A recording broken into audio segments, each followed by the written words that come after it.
Hi everyone, thanks for coming back to another Sunday Night with Faye Seidler. That's me, Faye. It's Sunday night. This is a new show for North Dakotans. Yeah.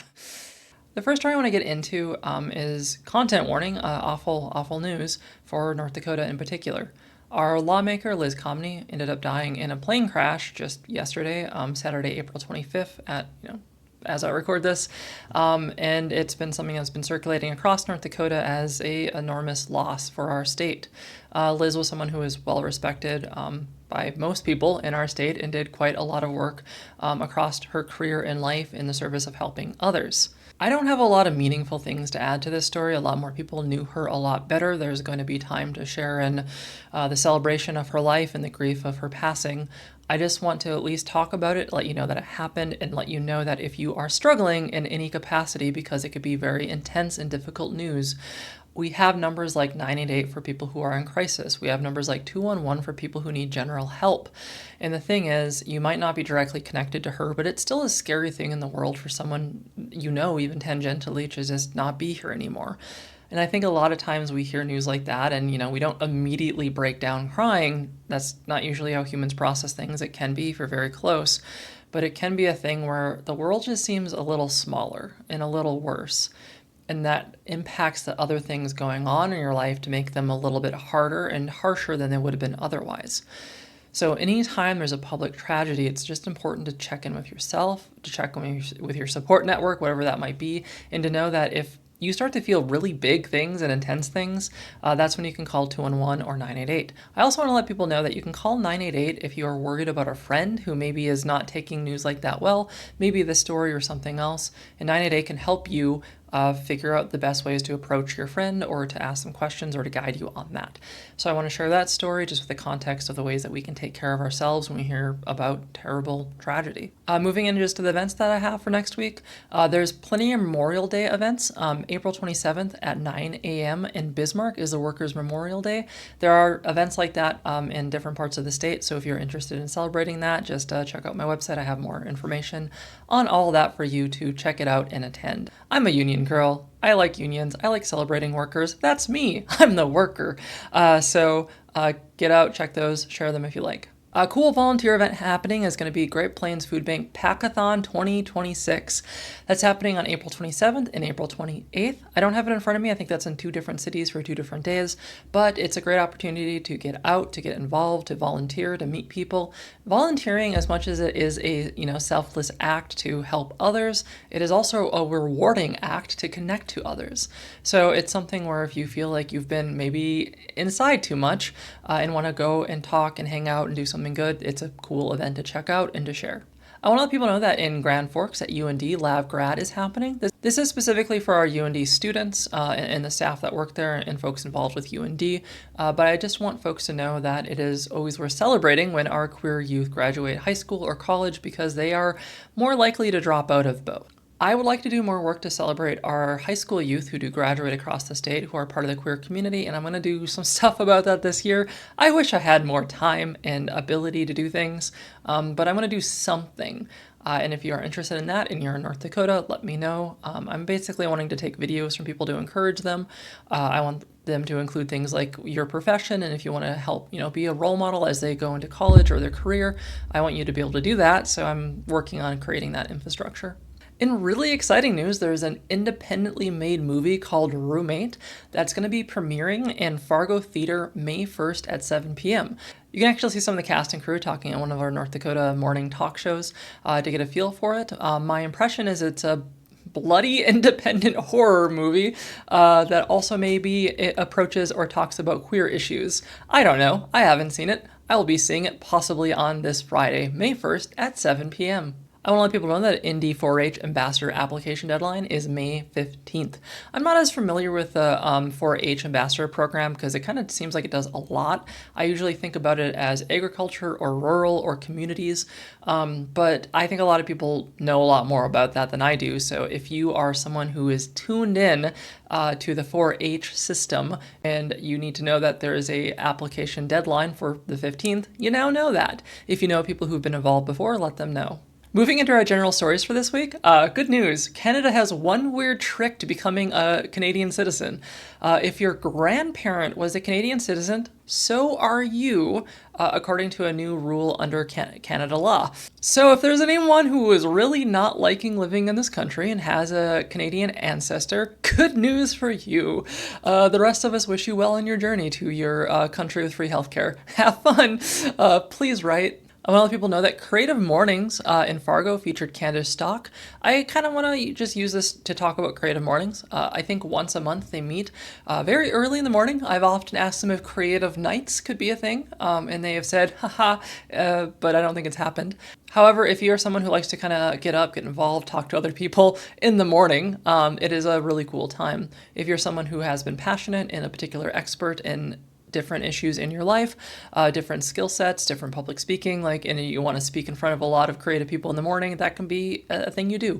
I've done it myself. I know Frederick Edwards has also done that, and a couple other people I know have been featured speakers. So it's a pretty rewarding time if you're someone who can get up in the AM. I want to talk about this author. I want to talk about a letter to the editor in the forum from one Faye Seidler talking about libraries being magic. That's me. I was talking about it. Libraries are magic. This story actually is kind of my recount of just going to the Moorhead Public Library, as that's just opened up recently. It's a really cool space. I had a really good time going there. I got a lot of help from the folks I was talking to. I got printing done for a conference for suicide prevention, and it was the best printing I've ever gotten. And as I was there, I'm just like, I wish I could read, just sit down and read a book again. Because I used to read all of the time. It used to be a thing for me. I used to read a book a week, and I mean the 1,000-page style Song of Ice and Fire book or Brandon Sanderson books. I was an avid reader for a long time, and my work got so busy that I haven't been able to justify it. I have, since I've gone to that library, started reading again, and that's amazing. So I just shouting out public libraries here and how incredible they are and how much they are the center of communities and how magical they really are. I want to let you know that Youthworks did their ribbon cutting for the transitional housing community just a couple weeks ago at time of recording, maybe about a week ago. I wish I was there. I saw the story about the cutting happening, and I had planned to go. I saw the time. I remember looking at the calendar thinking, okay, that's in a couple days, and then a week had disappeared, and I hadn't gone. So I think it's a really cool thing that they've done. From my understanding, it was a lot of the youth that kind of brought forward some of this work to make it possible with the support of Youthworks. Youthworks has had a long history of supporting community members on achieving what their dreams might be, and have helped a lot of folks, myself included, in a lot of different ways to empower us to be who we want to be. So Youthworks is a pretty amazing place. They're often working with homeless youth. That's what Youthworks does. Transitional housing, general support, just anything you're thinking of a youth struggling. Youthworks is probably able to help them in some capacity. So if you ever need that resource, let people know about it. I want to share an ongoing saga in the story of the United States, and that is tariffs have screwed us both ways, coming and going. There is currently a lawsuit against our federal government, or maybe it isn't there anymore because our federal government is paying out to companies who were impacted by tariffs. If you're not sure how tariffs work, they can be really complicated and they can be really simple. The simple thing is they make things more expensive for companies purchasing or selling products, and what they ended up doing is often if there is a tariff that impacts the cost of the goods they're buying from another country, they raise their prices to make sure their profits don't actually lower. So when a lot of companies raise their prices a ton because our president is putting tariffs on everything and making everything more expensive, who benefits in that equation is basically no one. It is fleecing the consumer in a lot of different ways. And that's bad enough, but our solution to that was to then pay back the companies for the consequences of them raising prices for consumers. So we basically got robbed by companies, and the government, which has money that comes from our taxes, then paid companies a second time. It's wild. It is wild how much this has hurt working families and workers and people in the United States. But just to reiterate, the tariffs have been a nightmare for pretty much everyone. They have been a terrible policy to put forward. We have a long history of understanding that this was going to be the consequence the entire time, and it wouldn't just magically work out this time, but... And then for my final story tonight, I just want to talk about a Fargo man who spoke out of the grief that they experienced after losing their pregnant wife. I'm sharing this story for the same reason that I shared the story with our lawmaker dying in a plane crash, because it's an awful story, right? It is something that makes us feel pain. It makes us feel grief to know that folks are going through this, that they have experienced such loss. For this person in Fargo in particular, or for all the people who knew that lawmaker who ended up dying in that plane crash. I share it because grief is hard, and as big as it is for so many people, a lot of us experience it. And the best way to help to heal is talking about and connecting to other people about it. I think it takes a lot of bravery for that man in Fargo to talk about the grief of losing his wife, his pregnant wife, what a family that he was probably imagining and so happy for, that it's hard to imagine, I'm guessing, what tomorrow looks like for him anymore. I think we all have struggles across our life, and maybe they're not that intense, and maybe they're more intense. But we have as many stories of people who have overcome those struggles. Your life maybe isn't ever the same, but it does become different in ways that you can enjoy. And you can continue to honor the people that you know and the memories and legacies of them as you continue to live your life and continue to define what that means for you. A lot of my work as a suicide prevention advocate is to kind of build hope and to center people. And the moment of tragedy is usually not the time to be like, you're going to get better, it's fine. But I think it's important to always know at least a little bit that it can get better. And that's a lot of the message that I try to share, is that it can get better. Here's what we can do with this. Here's how we can process this. Here's how we can share this. Spend weeks or months just, wallow as much as you need to. But over time, you do find a way to heal and center yourself and start to grow again in ways that make sense to you in the life that you have now.